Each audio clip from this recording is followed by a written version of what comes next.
Amin'ny anaran'ny Ray sy ny Zanaka ary ny Fanahy Masina. Amen. Rahaba ianareo izay noasoavina, ny Tompo ombanareo, tratry ny Krismasy fanafana. Dia iraintsika ny hira faneva fa 5 taona ny 𝗞𝗥𝗜𝗦𝗦.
Filazantsara araka ny lioka toko faharoa ny 10 ka hatramin'ny 14 no entintsika mankalaza ny Tompo.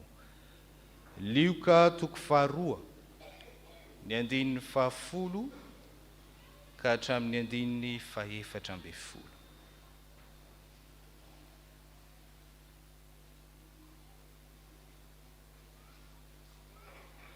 Vakina amin'ny anaran'ny Tompo manao hoe: ary hoy ny anjely taminy, aza matahotra fa indro milaza teny soa mahafaly aminareo aho, dia fifaliana lehibe izay ho an'ny olona rehetra, fa mpamonjy niteraka ho anareo anio an-tanànan'i Davida, dia Kristy Tompo, ary izao ny famantarana ho anareo.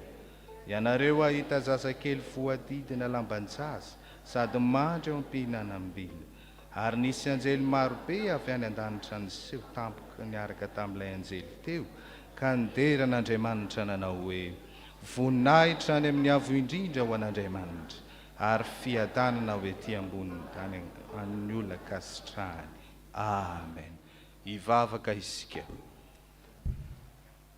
Misaotra anao izay ry Tompo Andriamanitra, fa nomena ho an Jesosy Kristy izay tsaronay ankehitriny naterahany natongavano nofo ka tonga olona ho famonjeny anay.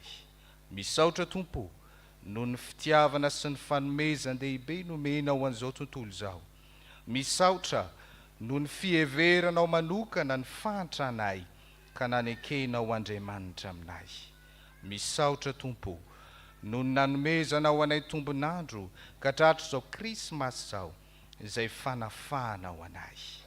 Ka ny fanompo-pivavahana ho tanterahinay eto anio dia ho fanomeza amboninahitra ny anaranao, dia andraisanay hery sy fitahiana ary fanavaozana amin'ity andro ity ho eo ambany fitarian'ny fanainao masina.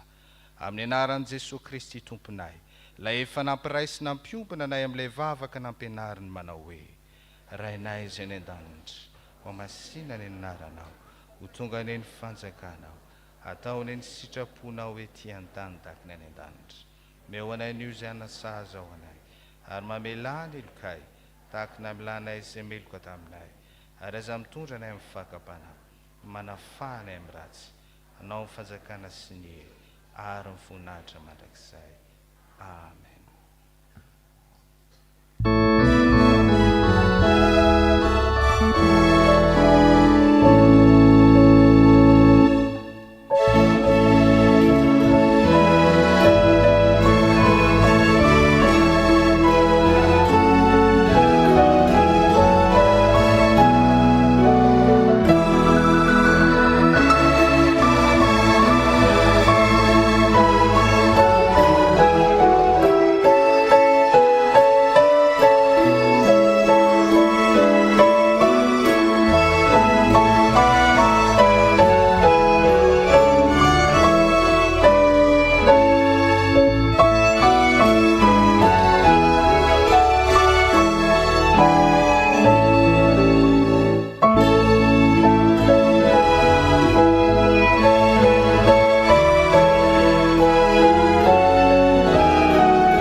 Petraka ny fiangonana iaino ny sitrapon'Andriamanitra.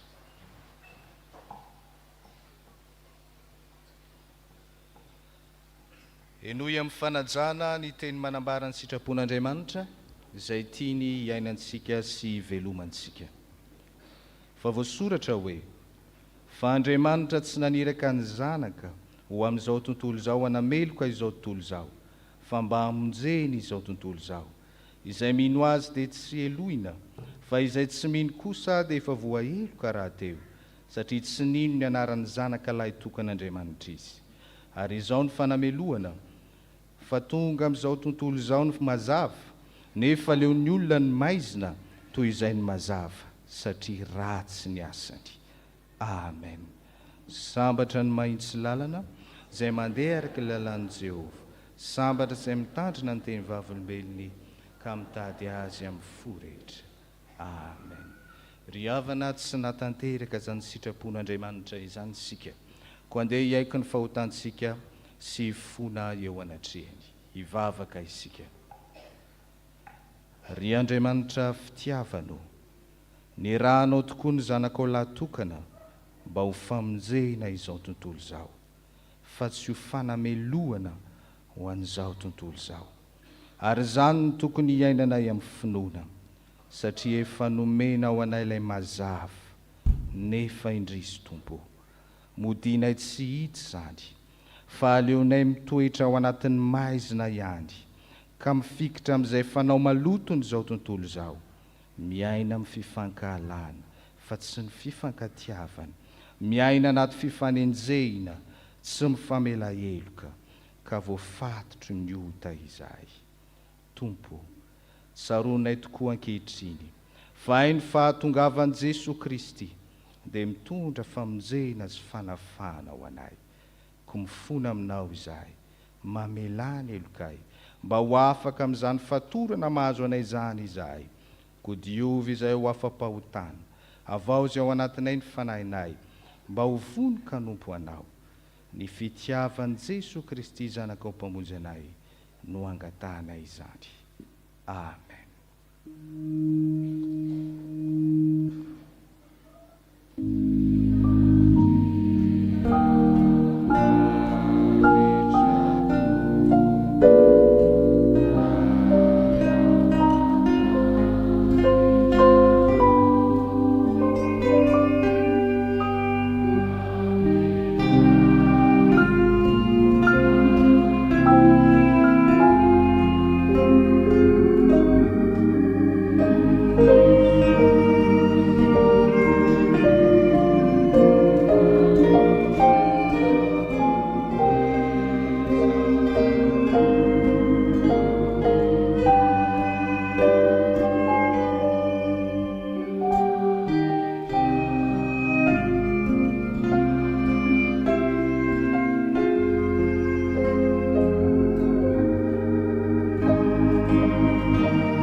raisom-pifaliana sy amin'ny fanantenana eo am-pitsanganana ny famelan-keloka omen'ny tompo atsika.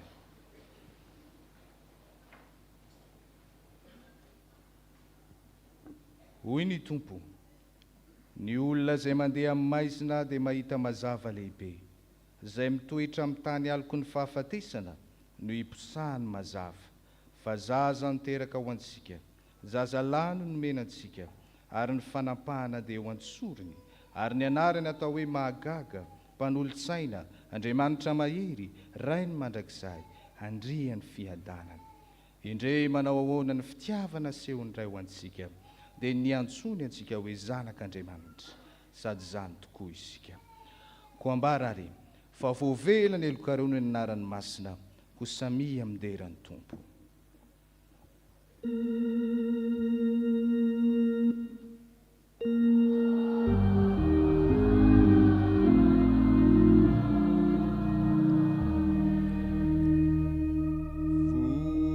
Voninahitra ny amin'ny avo indrindra,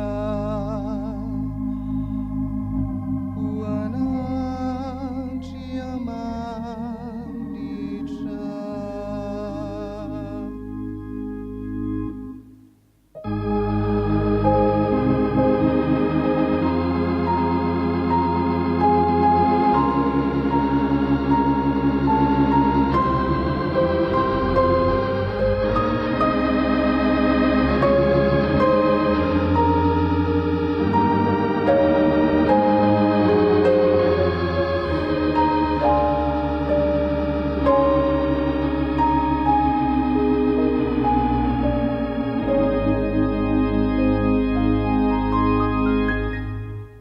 Petraka amin'ny fifaliana isika noho ny amin'izany famelan-keloka no raisitsika izany. Hiomana amin'ny liturjia ny tenin'Andriamanitra isika, ka andeha hoerantsika ny hira telo amin'ny fitopolo, ny andininy voalohany sy ny andininy faharoa amin'ny firany FFPM, ary ao anatin'izany no hiomana etỳ anoloana ireo hamaky ny teny sy vavaka.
Amaky sy haino ny fivaky ny teny soratra masina isika. Zany dia hitantsika amin'ny bokin'ny Mika toko 5, ny andininy voalohany hatramin'ny andininy 5. Mika toko fahadimy ny andininy voalohany hatramin'ny andininy fahadimy. Ovakina amin'ny anaran'i Jesoa. Fa ianao ry Betlehema Efrata, izay kely tsy tokony ho isan'ny arivon'ny Joda akory, dia avy ao aminao no voany izay anankiray ho mpanapaka ho ahy ao amin'ny Israely. Hatry ny fahagola no efa ny voany dia hatr'izay. Koa dia atolony ireny ambara-piavy ny fotoana iterahan'izay anankiray iteraka, ary izay sisa amin'ny raha lany dia iverina mba amin'ny zanak'Israely.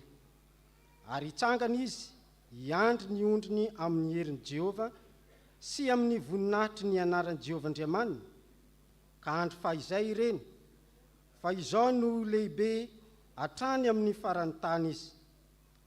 Ary izy no fiadanana raha tonga eto amin'ny tanitsika ny Asiriana, ka miditra ao amin'ny tranobentsika, dia anangana mpiandrondry 7 sy mpanapaka 8 isaka anazy isika.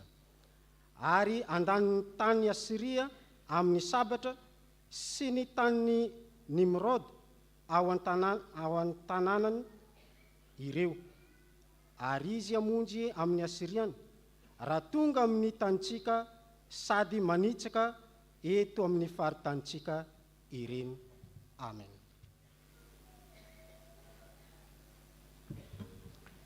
Epistily ho an'ny Filipianina toko 2 andiny voalohany ka hatramin'ny fandiny faraika ambin'ny folo. Filipianina toko 2 andiny voalohany ka hatramin'ny faraika ambin'ny folo. Izany dia manambara ny anatra hamporisika ny Filipianina hitondra tena tsara sy hanetry tena tahaka an'i Jesosy Kristy. Ko raha misy famporisihana ao amin'ny Kristy, raha misy fampiononana avy amin'ny fitiavana, raha misy firaisana avy amin'ny fanahy, raha misy famindram-po sy fiantrana, dia tanterao ny fifaliako mba hiraisanareo saina, miray fitiavana, miray fo, miray hevitra, tsy manao na inona amin'ny fifampiandaniana, na mandrano tena foana, fa amin'ny fanetretena dia oka samy hanao ny namany ho mihoatra noho ny tenany, aza samy mihevitra ny azy ihany, fa samy ho an'ny namany koa. Ary aoka ho aminareo zao saina izao, izay tao amin'ny Kristy Jesosy koa, izay na dia nanana ny endrik'Andriamanitra aza, dia tsy nataony ho zavatra ho fikirina mafy ny fitoviana amin'Andriamanitra, fa nofohana ny tenany tamin'akany endriky ny mpanompo sy nahatongava no manam-pitoviana amin'ny olona. Ary rehefa hita fa nanatare olona izy, dia nanetry tena ka nanaikatra amin'ny fahafatesana tamin'ny hazo fijaliana. Koa izany nanandratan'Andriamanitra azy indrindra sy nanomezana azy ny anarana izay ambony noho ny anarana rehetra, mba ao amin'ny anaran'i Jesosy no andohalohan'ny lohalika rehetra, na ny any an-danitra, na ny etsy tany, na ny any ambanin'ny tany, sy haneken'ny lela rehetra fa Jesosy Kristy ny tompo, voninahitra Andriamanitra ray.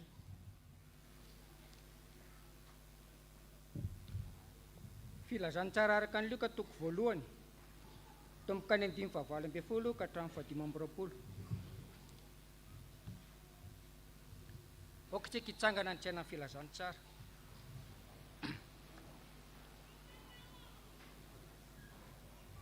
Naterahany Jesosy, toy izao no naterahany Jesosy Kristy. Rehefa nanaiky fofombady ny Josefy mariren'i Jesosy, hita fa nitoejaja avy tamin'ny fanahy masina izy raha mbola tsy nivady izy roa.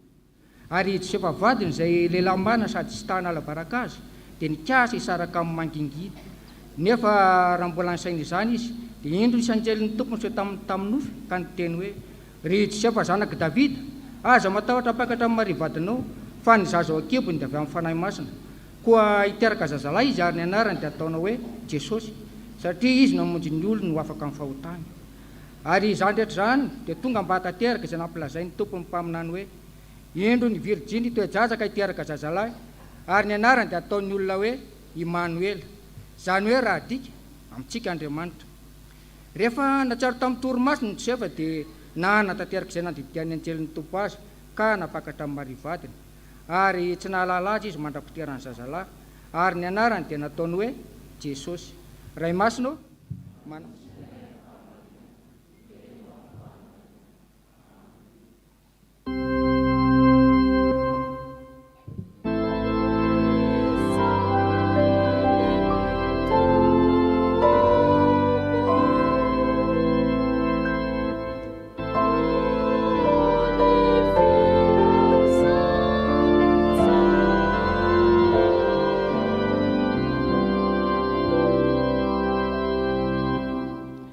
vavakantsika tompoka ry Andriamanitra rainay misaotra sy mideranao izahay fa tonga ty amin'ny tany ny zanakao isolo ny elokay.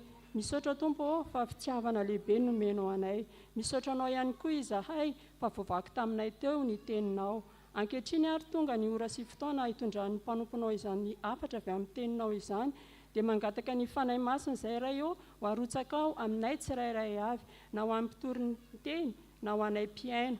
Dia ianao tompony anendriny lelan'ny mpanomponao ka ny sitraponao rery ihany no voatoriny aminay ary izay peny koa dia tena mpiaino mpakato fa tsy mpiaino mpanadino. Dia mitenena ary ianao tompo fa miaino ny mpanomponao. Amin'ny anaranao Jesosy nanaovanay izany vavaka izany. Misaotra tompo. Amen.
Aminareo rehetra ny fahasoavana sy ny fiadanana avy amin'Andriamanitra raintsika sy Jesosy Kristy tompo.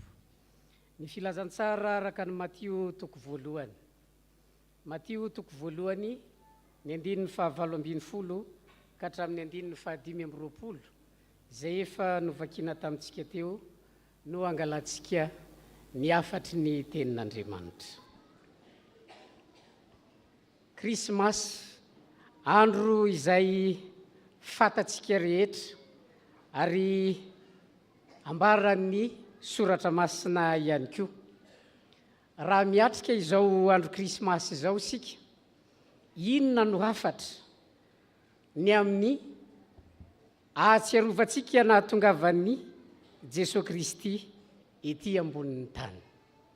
Ny fahaterahan'i Jesosy Kristy voalohany dia manafaka ahiahy. Ny fahaterahan'i Jesosy Kristy manafaka ahiahy. Hitantsika izany eo amin'ny 20:20. Filazantsara araka ny Matio toko voalohany ny 20:20 iarahantsika rehetra mamaky amin'ny anaran'ny Tompo. Fa raha mbola ny saina izany izy, indro ny Tompo ny seho tamin'ny nofy.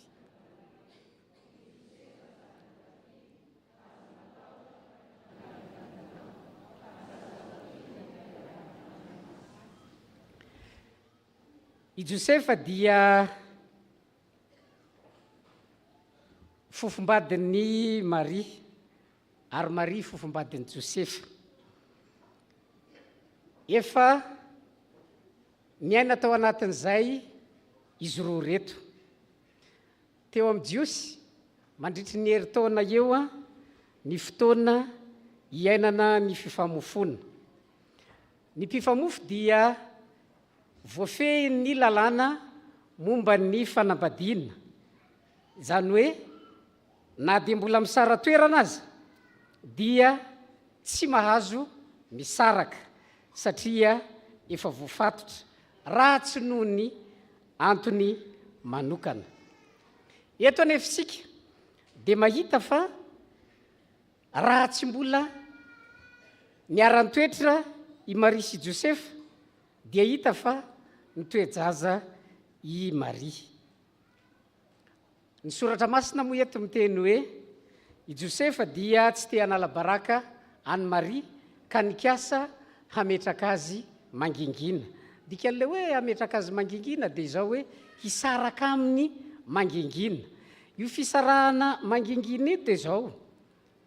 Tamin'izany dia farafahakely ny fomba roa no atao rehefa te hisaraka. Voalohany, indrindra noho ny amin'ny fijangajakana tahaka izao, hieritrereta-ny Josefa azy izao.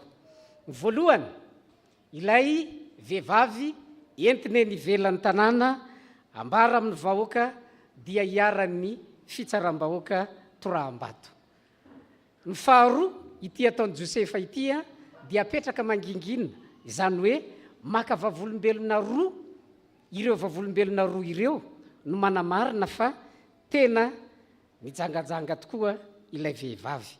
Izay zany ilay nieritreretiny Josefa natao.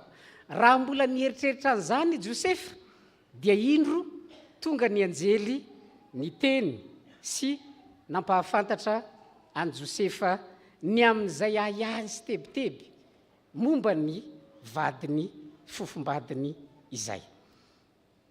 Rehefa nazavain'ny anjely ny sain'ny Josefa dia resy lahatra izy. Ay tokoa ny zaza izay ateraky Maria dia zaza avy amin'ny fanahy masina. Afaka ny ahiahin'ny Josefa momba any Maria. Ry havana, ny soratra masina eto dia mampianatra antsika. Ny fahaterahan'i Jesosy Kristy dia manafaka ny ahiahy ao anatitsika. Inona ny mampiahiahy anao? Inona ny mampatahotra anao? Inona ny mampitebiteby anao? Inona ny manahirana ny fo sy ny sainao eo amin'ny fiainanao, eo amin'ny zava-baventy atrehanao eo amin'ny fiainana? Ny andro ny Krismasy dia manafaka ny ahiahy ao anatitsika. Ny fahaterahan'i Jesosy Kristy hitondra fanafahana ny amin'izay rehetra mety manery atsika sy mangeja atsika ny amin'izao fiainana izao. Eto moa lazain'ny soratra masina, lazain'ny anjely hoe aza matahotra ry Josefa. Zany hoe ny aina tao anatin'ny tahotra i Josefa hoe mampatahotra raha hakavady an'ity Maria ity a. Zay zany tao an-tsain'i Josefa. Ny soratra masina dia mampianatra antsika eto hoe izao fahaterahan'i Jesosy izao hanafaka an'izany tahotra ao anatinao izany. Na inona endrika tahotra, na inona mampatahotra, na inona mampiahiahy, Jesosy Kristy teraka hanafaka ny ahiahy ao anatinao. Ary mahitsika eto fa tsy nijanona teo amin'ilay hoe fahafahan'ny tahotra ihany fa nitohy amin'ny fifaliana.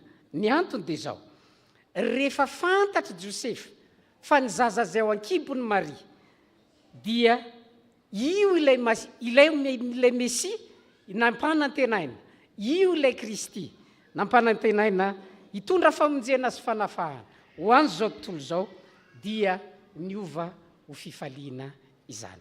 Ary zany ihany koa nampahatsiaro ny soratra masina antsika.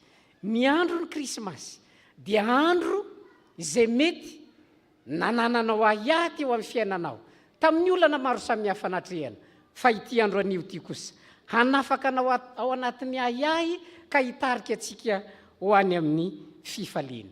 Ny fahaterahan'i Jesosy Kristy dia hanome fifaliana ho an'izay rehetra vonona handray azy.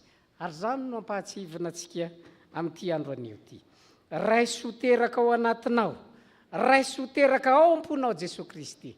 Fa raha raisinao teraka indray ao am-ponao Jesosy Kristy dia hitondra fifaliana eo amin'ny fiainanao izy ary hanafaka ny ahiahy ny tahotra eny zay rehetra mety mangejanao amin'ny fiainanao. Zavatra faharoa ampianarin'ny soratra masinantsika eto dia izao: ny fahaterahan'i Jesosy Kristy dia fahatanterahan'ny faminaniana momba ny famonjena. Fahatanterahan'ny faminaniana momba ny famonjena. Ndeha ary iarahantsika rehetra mamaky ny filazantsara araka ny Matio toko voalohany ny andininy 2:20. Ny andininy 2:20 iarahantsika rehetra mamaky amin'ny anaran'ny Tompo. Ary zany rehetra zany dia tonga mba hahatanteraka izay nampilazain'ny Tompo ny mpaminany.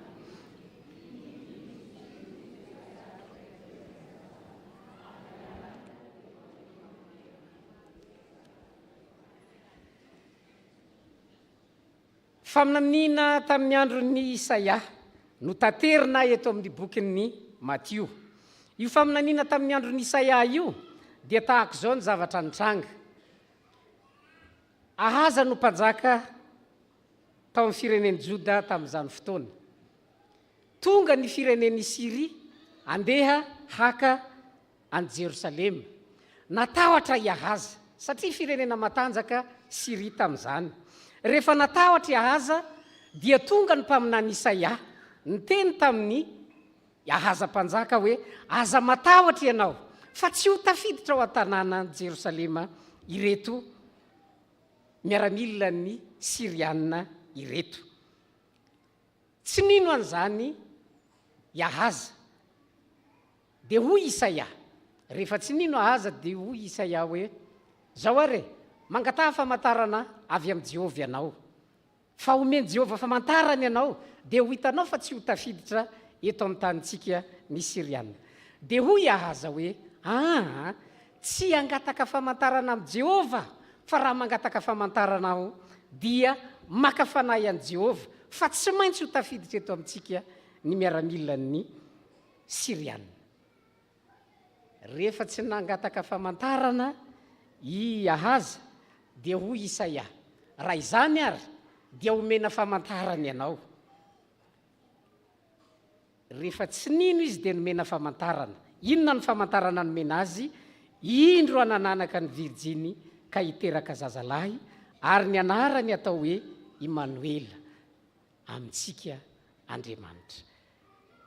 Ny soratra masina eto dia miteny amintsika fa izay rehetra nambarany tenin'Andriamanitra dia tsy maintsy tanteraka. Izay rehetra voalazany soratra masina tsy maintsy tanteraka. Ary na ny zavatra izay eritreretin'ny olona fa tsy ho tanteraka dia hain'Andriamanitra ny manatanteraka izany. Ary zany nanahirana ny Ahaza tamin'izany fotoana. Ary zay no faminaniana nahatonga ny fahaterahan'ny Mesia. Ka ny fahaterahan'ny Mesia dia mampahatsiahy atsika indray fa marina amin'ny tenin'ny Andriamanitra. Izay rehetra lazain'Andriamanitra dia tanteraka amin'ny fotoanany. Ary zay rehetra mbaran'Andriamanitra dia tsy maintsy tanterahana. Ivelan'ny fahatakaran'ny sain'ny olombelona ny fomba entin'Andriamanitra mamonjy izao tontolo izao. Any amin'ny zavatra izay heverintsika fa tsy ho tafavoaka eo amin'ny zavatra manahirana atsika ka mahatonga atsika hieritreritra tapitra hatreo ny aminay amin'izany indrindra. Mbola hitan'Andriamanitra ny fomba hitondrana famonjena eo amin'ny fiainantsika. Ny fahaterahan'i Jesosy Kristy dia hitondra famonjena eo amin'ny fiainantsika. Ka na inona ny zavatra izay heverinao fa sarotra hatrehanao eo amin'ny fiainana, raha mandray an'i Jesosy Kristy isika amin'ity andro anio ity, dia i Jesosy Kristy no hitondra famonjena.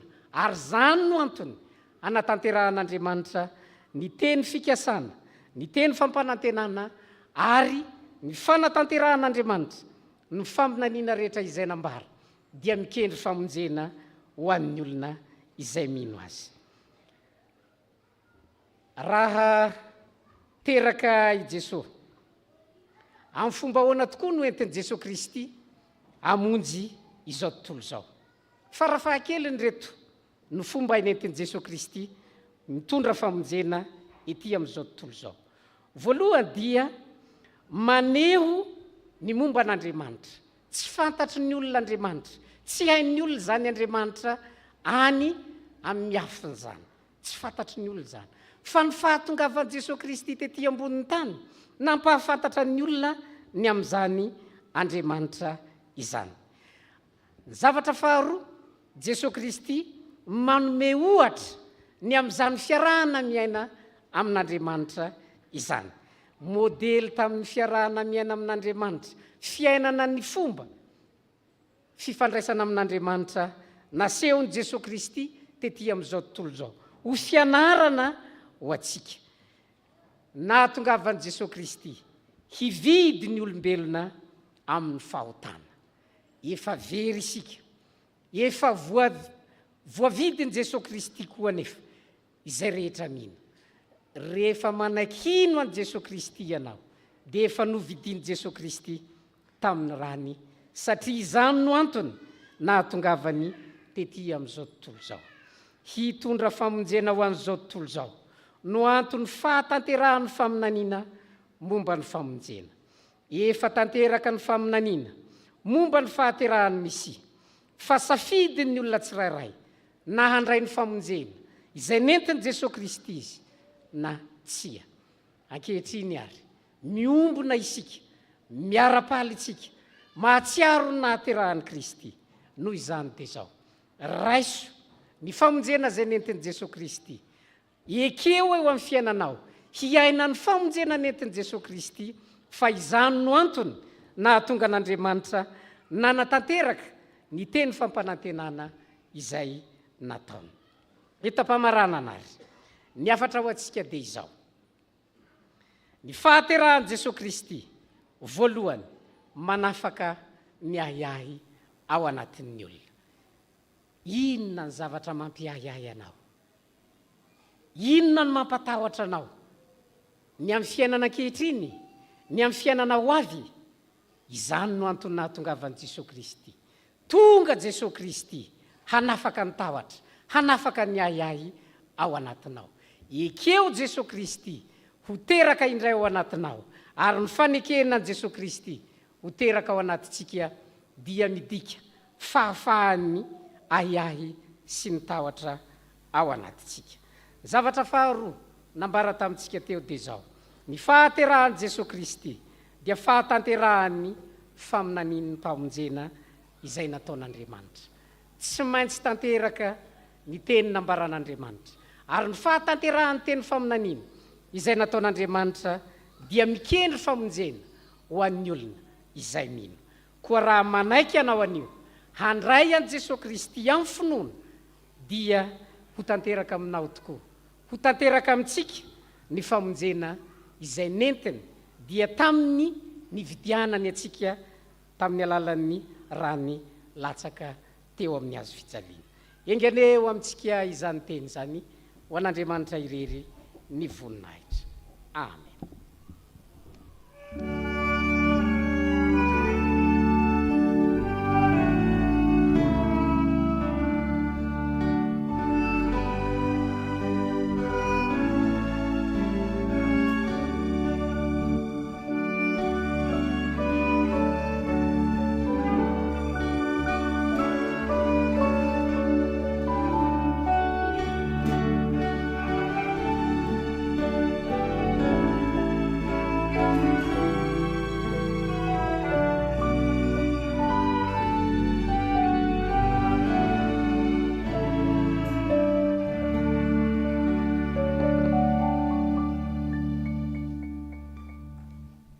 Dia hivavaka isika ry havana.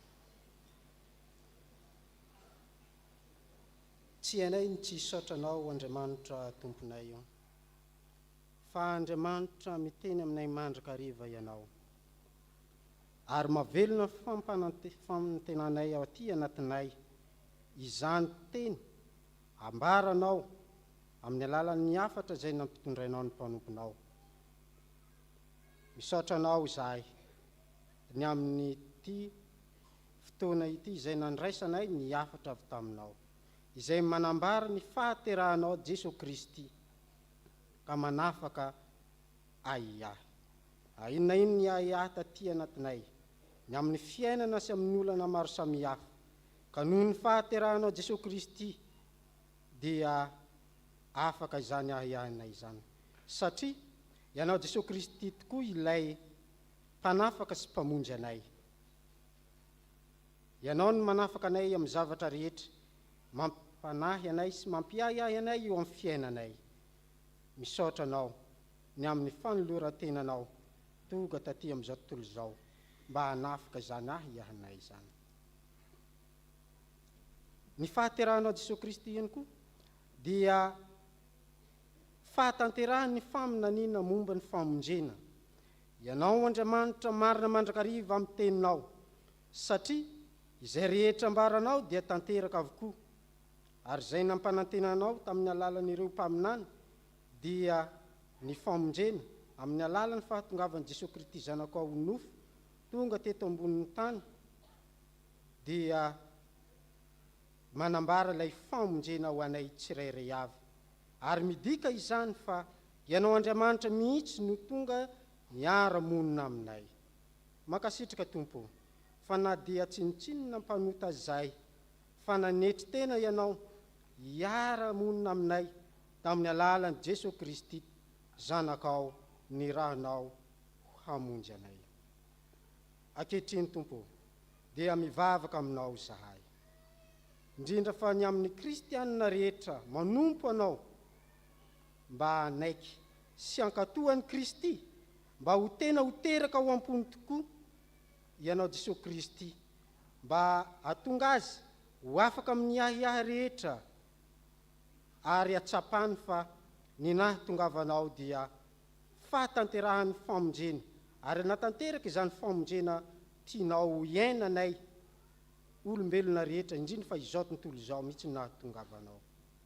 Mankasitraka Tompo, engane Tompo, mba hita fifaliana izahay ary hitoetra amin'ny fiadananao mandrakariva, satria mampitoetra anao Jesosy Kristy aty anatinay tsirairay avy. Vavaka Tompo izahay amin'olona rehetra izay mandiha ity andro ity, ka mba ho ambany fahasoavanao. Vavaka aminao ho an'ireo tsy salama,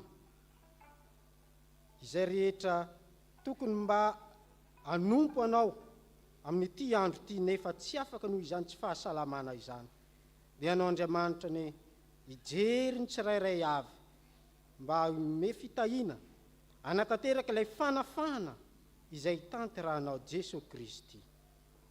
Petraka am-pelantananao ihany koa ny amin'ny izay rehetra mety mandalo fahoriana amin'ity andro ity. Tompo, ianao nitondra fampiononana ho azy, hitondra fampaherezana, fa aminao ihany no ahitana sy ahazahoana izany rehetra izany. Matoky ianao izahay fa ianao Jesosy Kristy ilay mpanafaka, ilay mpamonjy no anatanteraka izany famonjena sy fanafahana zany ho an'ny olona rehetra.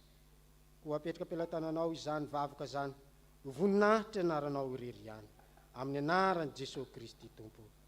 Amen.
havana aoka hitsangana isika anambara sianaiky ny fanekem-pinoana kristianina dia ny fanekem-pinoana nikeana no iarahantsika manonona amin'ny anaran'ny tompo manao hoe isika mihin'Andriamanitra ray tsy toa mpanao lanitra sy ny tany ary ny zavatra rehetra na ny hita na ny tsy hita ary an' Jesosy Kristy tompo ray zanaka lahy tokon'Andriamanitra nateraka ny ray talohan'izao rehetra izao ny mazava avy amin'ny mazava Andriamanitra tokoa avy amin'Andriamanitra nateraka fa tsy natao miray amin'ny zavatra rehetra ezo nahariana izao tontolo izao noho ny amintsika olombelona sady ho famonjena atsika dia nidina avy tany an-danitra izy ary nataony fanahy masina nofa avy tamin'ny Maria Virgine dia tonga olona izy ombona teo amin'ny azo fijaliana ho fanavotana atsika tamin'ny nanapahany ny Ponto Pilato izy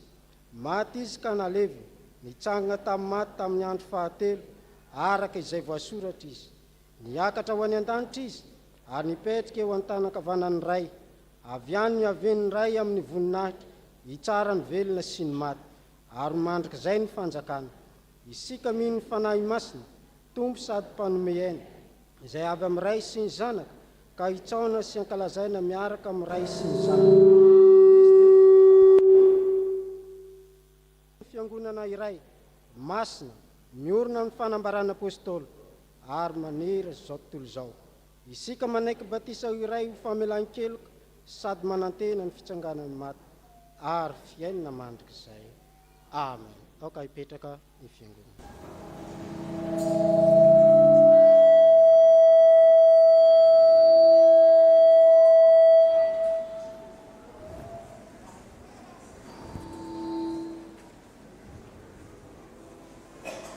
Mira fa 870 ny andiny voalohany sy ny andiny faharoa no ataontsika dia androso ety anoloana ireo ray aman-dreny hanolotra ny zanany handray ny sakramentan'ny batisa.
Ampifaliana no andraisantsika ireto namantsika ireto izay manavoany fanoloran-tenany sy manolotra ny zanany ho an'Andriamanitra amin'ny alalan'izao sakramentan'ny batisa izao. Inoy ary ny teny soratra masina anorenany fiangonana ny fanatanterahana ity sakramenta ity. Hoy Jesosy Kristy tompo, efa nomena ny fahefana rehetra ny an-danitra sy ety an-tany, koa mandehana ianareo dia ataovy mpianatro ny firenena rehetra, manao batisa azy io amin'ny anaran'ny ray sy ny zanaka ary fanahy masina, sady mampianatra azy hitandrina izay rehetra nandidiko anareo. Ary indro za momba anareo mandrakariva ambara-pahatonga ny fahataperan'izao tontolo izao. Ary ahoriko ny fanekeko amiko so aminao mba amin'ny taranaka mandimby anao hatramin'ny taranaka faramandimby ho fanekena mandrakizay mba ho Andriamanitra ao sy ny taranaka ao mandimby anao. Fa ianareo rehetra dia zanak'Andriamanitra amin'ny finoanan'i Kristy Jesosy.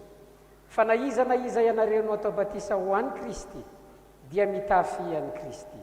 Tsy misy intsony na jiosy na grika, na andevo na tsy andevo, na lahy na vavy, fa iray ihany ianareo rehetra ao amin'ny Kristy Jesosy. Noho izany ray aman-dreny miteraka sy mipiantoka ny zaza, misy ny fanekena ataonareo eto anatrehan'Andriamanitra sy ny fiangonana ka mangataka anareo zahay hamaly ireto fanontaniana ireto arak'izay isitraky ny fonareo moa manolotra ireto zaza ireto ho an'Andriamanitra raintsika va ianareo. Eny Tompo. Ekenareo va mijorona amin'ny tenina amin'ny asa ho mpanompon'Andriamanitra mahatoky mba hahatonga anareo fianarana ho an'ireto zaza ireto amin'ny androm-piainanareo rehetra. Eny Tompo. Ekenareo va miana tanterahan'ny fiangonana amin'ireto zaza ireto ny fitaizana araka ny filazantsara tokony atao aminy mba hitombony amin'ny fahalalana izao fahasoavan-dehibe raisiny avy amin'Andriamanitra izao sy anekeny an' Jesosy Tompo mba azaho ny hery handavan'ny asan'ny Satana rehetra. Eny Tompo. Vonina ny vavaka ho azy sy hampianatra azy hivavaka ka hampiditra azy ho mpianatra sekoly alahady va ianareo. Eny Tompo. Ekenareo va ny hampianatra azy ny antony izao fanaovam-batisa izao ary ianao izay ahatonga azy ho mpandray ny fanasan'ny Tompo. Eny Tompo. Mangataka anareo ary zahay hitodika amin'ny fiangonana hanamafy ny fanekenareo.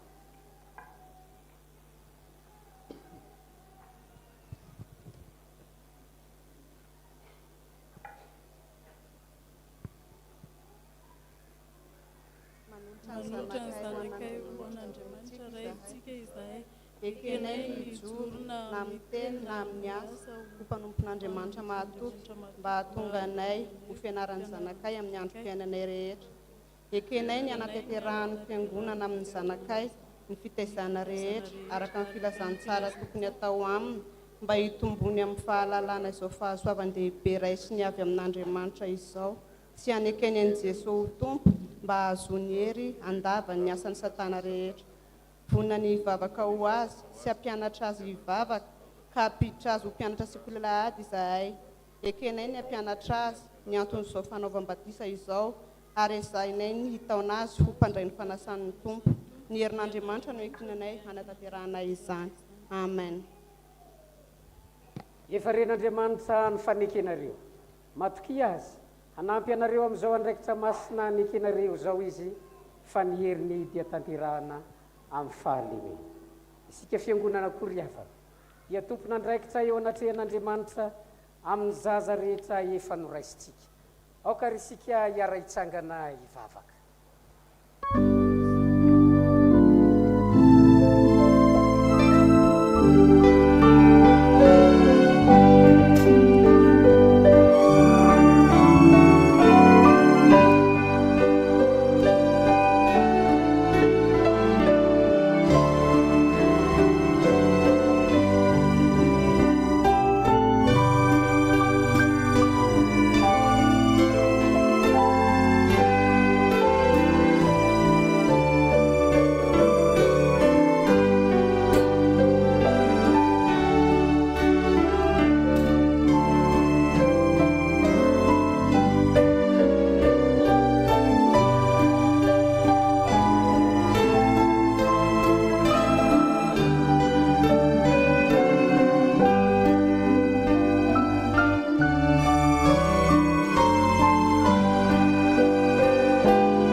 Hivavaka isika. Andriamanitra raitsotoa, tia dia tianay tokoa ianao. Ary ny fitiavanao dia mialoha mandrakariva ny fitiavana ianao. Kotsaroanay izao ny didin'i Jesosy Kristy tomponay sy ny teny fampanantenana nomeny tamin'ny nanoreniny sakramentany batisa. Ko mitalao aminao zahay raha io, manatria anay. Aoka ny fanainao masina no mehery ny asa tanterahany eto ampanaovana izao batisa izao. Rano mamelombelona ny zavaboary ity ary manasa ny loton'ny nofo mba ho famantarana ny fanadiovana nay ho amin'ny fiainana vaovao amin'ny Kristy anie izaho. Reto zaza tao batisa ireto anie, ho voaray mandrakizay ao amin'ny fanekenao, ampitafino zanakao izy ary ampiraiso endrika aminy, no ny asany fanainao masina mitarika azy isan'andro ho amin'ny voninahitra ao mandrakizay. Falo misaotra anao izay Tompo, fa tanteraka ny fanindriny reto ray aman-dreny reto, miombinainao amin'i Jesosy Kristy ny Zanany, ka isan'ny vahoaka ny fanjakan'Andriamanitra. Ny angatahana fiangonana dia nitehirizanao reto zaza ireto eo ambany fahasoavanao, ka mba hampaharitra azy hatramin'ny farany amin'ny fivavahana aminao. Ampiondray aman-dreny sy ny mpiantoka, mba hahazoany manatanteraka ny fanekenana ataony teo anatrehanao.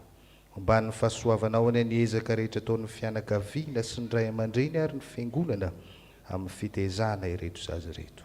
Angatahana izany amin'ny anaran'i Jesosy Kristy. Amen. Aoka hipetraka ny fiangonana.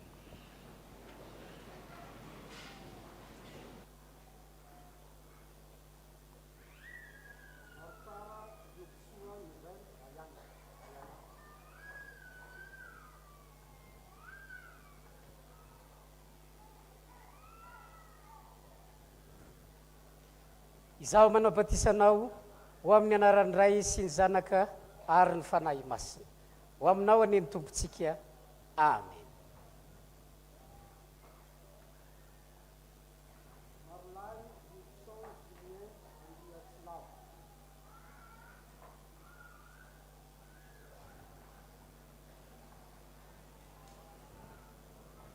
Izaho manao batisanao ho amin'ny anaran'ny Ray sy ny Zanaka ary ny fanahy masina. Ho aminao anie ny tompontsika. Amen.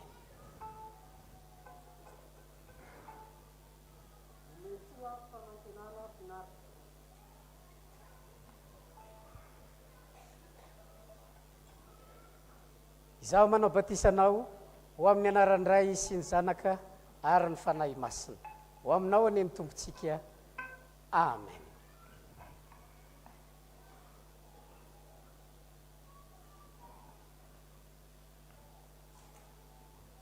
Ray soary ny teny fanomezan-toky avy amin'ny Tompo. Hoy ny Tompo, anaka, aza matahotra, fa efa nanavotranao aho ahy ianao. Mandehana amin'ny fifalian'ny tompontsika ka tezao reto zaza ireto ho an'Andriamanitra raitsika. Amen. Ataontsika mihira faha 137 dia manatanteraka mirakitry ny batisa isika.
antsika ny hira fahafitopolo aorian'izay dia ambarantsika ny raharahan'ny fiangonana.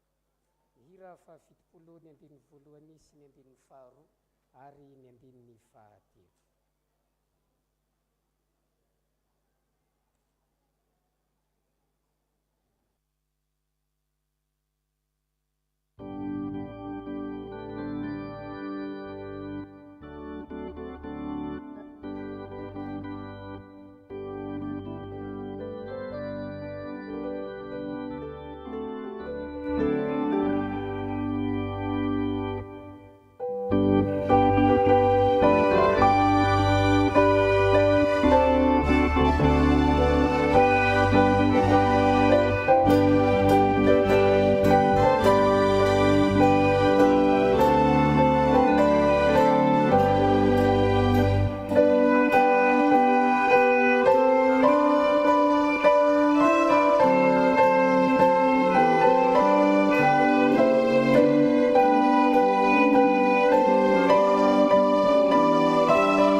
Amin'ny anaran'i Jesosy Kristy lohan'ny fiangonana no hiara-banantsika natratra izao krismasy fanafahana izao, dia ny fahasoavana sy ny fiadanany ho amintsika tsirairay avy.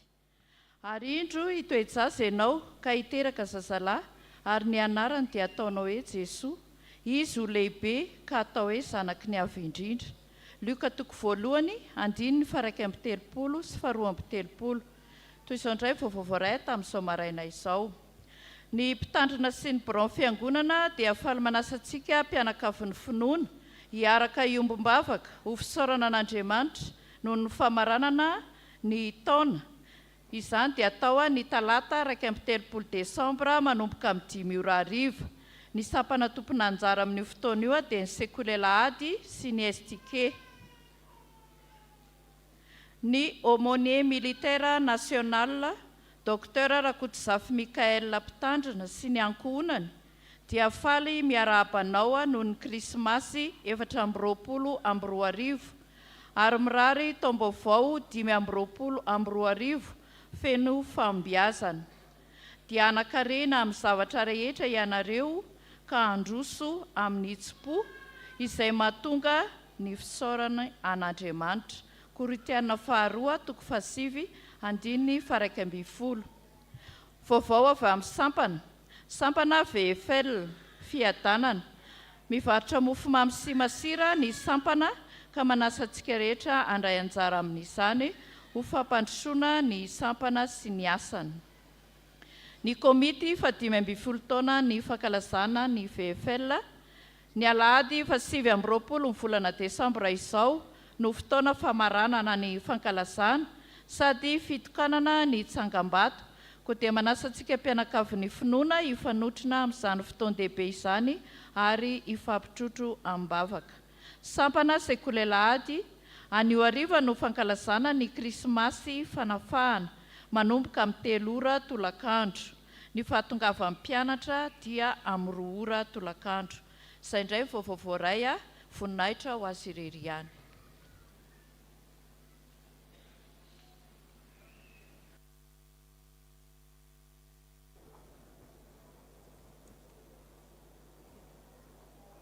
Misaotra an'Andriamanitra isika ary fifaliana lehibe ho antsika afaka miatrika ity andro lehibe eo amin'ny tantaran'ny famonjena izao tontolo izao ity dia ny andron'ny krismasy. Miarahaba antsika rehetra nahatratra izao andro malaza izao. Andeha isika ifampiarahaba isika ka izao no tonony amin'ny namanao hoe arabaina ary ilay nasoavina dia mamaly ny tenenana hoe inona ntoyny ny tompo mombanao. Andeha ary tsika ifampiarahaba amin'izany teny izany arabaina ary ilay nasoavina dia amaly anao hoe ny tompo mombanao.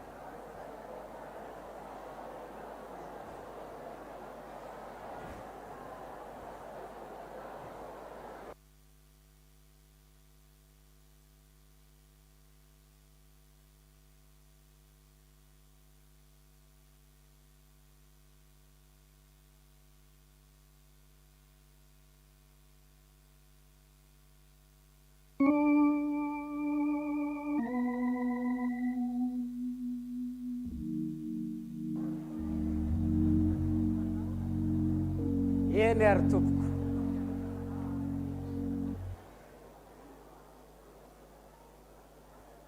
araka ny fanaon'ny fiangonana amin'ny fotoana ny krismasy tahaka izao dia mizara vatomamy isika, mizara bonbon. Dia raha sendra tonga eo aminao zany ilay fahataperana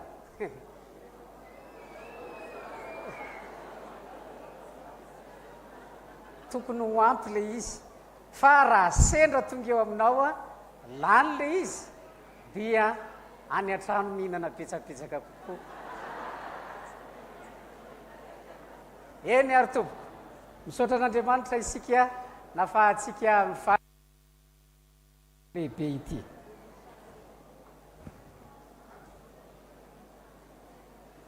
misy ny tenin'andriamanitra sy firaritso avy tamin'ny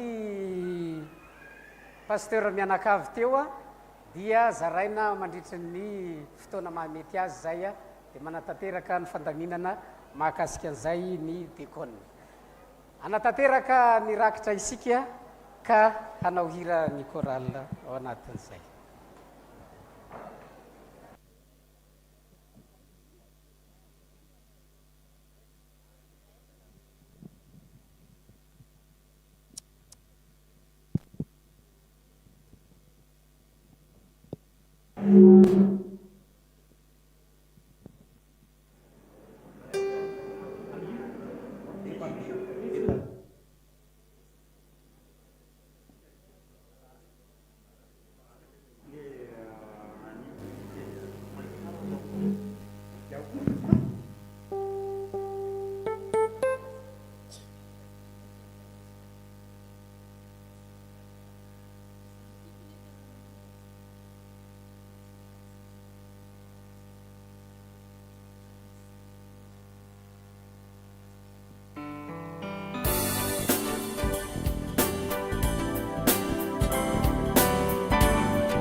See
Jesús zaze izy raiky no mesy zaka jiaby no zakeny no ny aminao feno fanetrentena sy fitiavana magnoe manantsy anao Jesoniany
Sanatianyana meluko raha jiaby natao ko malaky mivolana toky voadiny any hoe aminao Jeso okwanjakao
raiso ny tsodrano izay tononona amin'ny anaran'ny tompo. Fiadanana ho an'ny rahalahy ary fitiavana mba mifinoana avy amin'Andriamanitra ray Jesosy Kristy tompo. Ny fahasoavana ny ho an'izay rehetra tiany Jesosy Kristy tompontsika amin'ny fitiavana tsy mety levona. Amen.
Petraka ny fiangonana.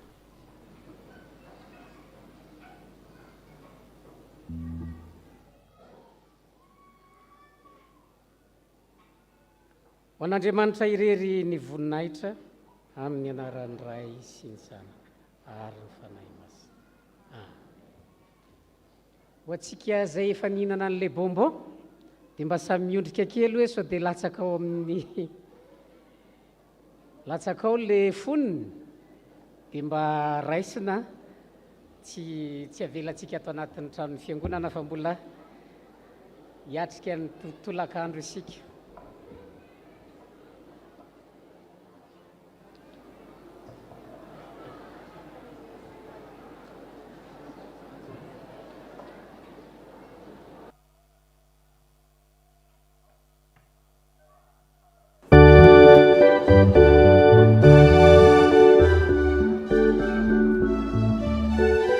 Hallelujah, hallelujah, hallelujah, hallelujah.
mivelatra manoloanatsika ny fanasan'ny tompo zay manambara ny fanatrehan'ny tompo sy ny fahasoavan'Andriamanitra amin'ny fomba hita maso sy azo tsapain-tanana.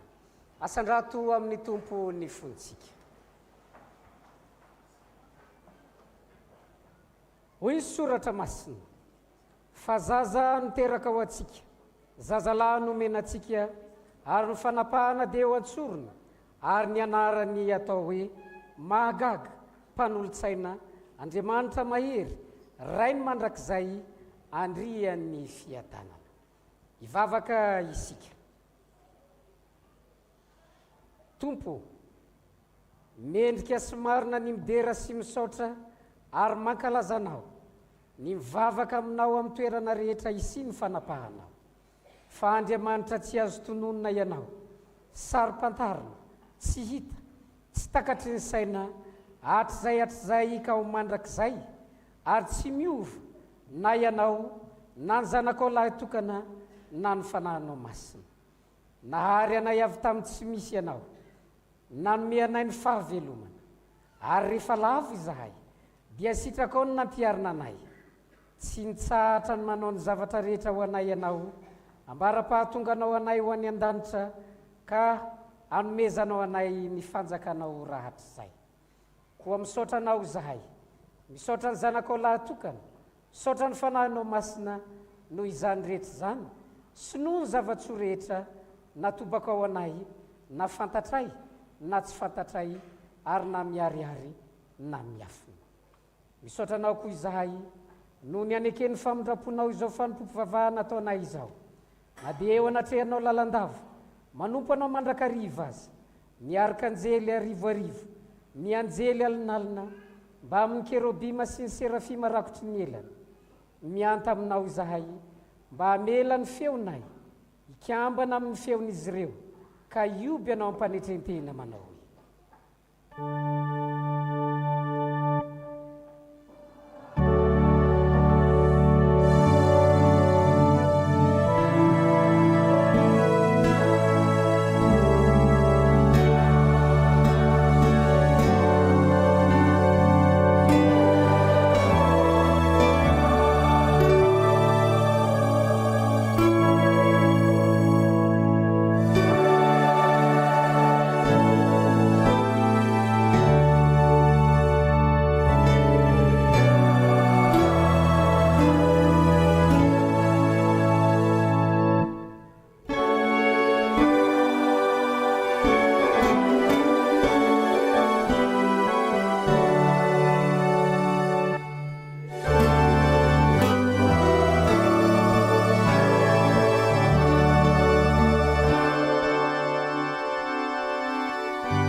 Aokary hoenontsika ny teny fanorenana izao sakramenta ny fanasan'ny tompo izao.